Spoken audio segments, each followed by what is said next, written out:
جو لوگ جمہوریت کا ڈنڈورا پیٹتے ہیں اور وہ لوگ بھی جو اپنے آپ کو نام نہاد اسلام کے ٹھیکیدار سمجھتے ہیں، جن کو ذرا سی گفتگو سے تکلیف پہنچتی ہے، آؤ سیدنا عمر رضی اللہ تعالیٰ عنہ خلیفہ بنے، ممبر پہ رسول اللہ کریم صلی اللہ علیہ وسلم کے ممبر پر کھڑے ہوئے اور ممبر رسول پر کھڑے ہو کے کہا کہ اے مسلمانوں، اے صحابہ، اگر میں کبھی غلط چلا، اگر مجھ سے کوئی غلط فیصلہ ہوا تو تم کیا کرو گے؟ تو ایک بدو اٹھتا ہے، ایک دیہاتی اٹھتا ہے، ایک پھٹے حال مسلمان اٹھتا ہے، کہنے لگا عمر خبردار، اگر تو اللہ اور اس کے رسول کے خلاف چلنے کی کوشش کرے گا تو یہ شمشیر تیرے اور ہمارے درمیان فیصلہ کرے گی۔ عمر رضی اللہ تعالیٰ عنہ خوش ہو گئے، فرمایا بس ایسے ہی لوگ چاہیے تھے۔ اللہ اکبر۔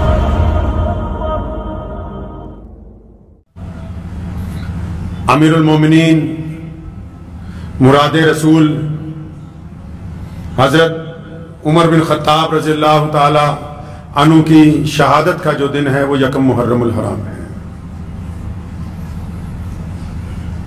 سیدنا عمر رضی اللہ تعالی عنہ کی ذات گرامی اور تمام صحابہ کرام جتنے بھی اصحاب ہیں وہ تمام کے تمام پیارے نبی حضرت محمد رسول اللہ صلی اللہ تعالی علیہ وسلم کے مرید ہیں،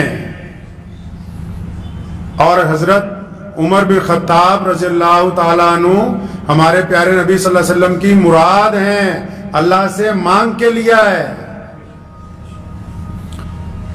اللہ سے مانگا ہے، دعا کی تھی نا کہ یا تو عمر مسلمان ہو جائے یا عمر مسلمان ہو جائیں۔ اللہ کریم نے عطا کیا نبی علیہ السلام کی دعا پہ، اور حضور اکرم صلی اللہ تعالیٰ علیہ وسلم کے ساتھ جو سیدنا عمر بن خطاب رضی اللہ تعالیٰ عنہ نے نبھائی ہے، ایسی نبھائی ہے کہ آج روضہ رسول میں بھی اللہ کے نبی صلی اللہ علیہ وسلم کے ساتھ آرام فرما رہے ہیں۔ سیدنا عمر بن خطاب رضی اللہ تعالیٰ عنہ جب خلیفہ بنے، اللہ نے اتنی عزت عطا فرمائی، اتنی عزت عطا فرمائی کہ ایک وقت میں 22 لاکھ مربع کلومیٹر، 22 لاکھ مربع میل پر حضرت عمر بن خطاب رضی اللہ تعالیٰ عنہ کی حکمرانی تھی۔ یہ آج کل کے جتنے ملک ہیں، سعودی عرب سے آگے جائیے، یمن میں کون خلیفہ ہے؟ حضرت عمر رضی اللہ تعالیٰ عنہ۔ دبئی میں کون خلیفہ ہے؟ عمر رضی اللہ تعالیٰ عنہ۔ متحدہ عرب امارات کس کے نیچے؟ عمر رضی اللہ تعالیٰ عنہ۔ کویت کا علاقہ کس کے پاس؟ عمر رضی اللہ تعالیٰ عنہ۔ عراق کس کے پاس؟ عمر رضی اللہ تعالیٰ عنہ۔ ایران کس کے پاس؟ عمر رضی اللہ تعالیٰ عنہ۔ افریقہ کس کے پاس؟ عمر رضی اللہ تعالیٰ عنہ۔ مصر کس کے پاس؟ عمر رضی اللہ تعالیٰ عنہ۔ سوڈان کس کے پاس؟ عمر رضی اللہ تعالیٰ عنہ۔ اللہ تعالیٰ نے اتنی بڑی حکومت عطا فرمائی کہ 22 لاکھ مربع میل تک پھیلی ہوئی سلطنت کا ایک ہی حکمران۔ اور حالت یہ ہے کہ رات کو جب رات ہو جاتی ہے، لوگ سو جاتے ہیں، اور اللہ والے جب اللہ کی حضور کھڑے ہو کر تہجدیں پڑھتے ہیں تو عمر فاروق رضی اللہ تعالیٰ عنہ اس وقت رات کو اپنے گھر سے نکلتے ہیں، مدینے کا چکر لگاتے ہیں، اور مدینے کے اطراف کا چکر لگاتے ہیں کہ کوئی ایسا تو نہیں جس کو میری ضرورت ہو۔ آج تو اگر کوئی چھوٹے سے علاقے میں حکمران ہو جائے، اگر کوئی چند گلیوں میں محلوں پہ حکمران ہو جائے، اگر کوئی کسی مدرسے یا مسجد کا ہی حکمران ہو جائے تو اس سے تو ملنا بڑا مشکل کام ہے بھائی۔ اگر کسی کو دین کا غرور آ جائے تو ان کے ہاتھ تک تو ہاتھ پہنچانا مشکل ہے۔ یہ سیدنا عمر رضی اللہ تعالیٰ عنہ کی خوبی ہے۔ دیکھو حکومت کیسے کی اور کیا انداز سکھایا۔ جو لوگ جمہوریت کا ڈنڈورا پیٹتے ہیں اور وہ لوگ بھی جو اپنے آپ کو نام نہاد اسلام کے ٹھیکیدار سمجھتے ہیں، جن کو ذرا سی گفتگو سے تکلیف پہنچتی ہے، آؤ سیدنا عمر رضی اللہ تعالیٰ عنہ خلیفہ بنے، ممبر پہ رسول اللہ کریم صلی اللہ علیہ وسلم کے ممبر پر کھڑے ہوئے اور ممبر رسول پر کھڑے ہو کے کہا کہ اے مسلمانوں، اے صحابہ، اگر میں کبھی غلط چلا، اگر مجھ سے کوئی غلط فیصلہ ہوا تو تم کیا کرو گے؟ تو ایک بدو اٹھتا ہے، ایک دیہاتی اٹھتا ہے، ایک پھٹے حال مسلمان اٹھتا ہے، کہنے لگا عمر خبردار، اگر تو اللہ اور اس کے رسول کے خلاف چلنے کی کوشش کرے گا تو یہ شمشیر تیرے اور ہمارے درمیان فیصلہ کرے گی۔ عمر رضی اللہ تعالیٰ عنہ خوش ہو گئے، فرمایا بس ایسے ہی لوگ چاہیے تھے۔ آج کیسے چاہیے؟ آج چمچے چاہیے، مرید چاہیے،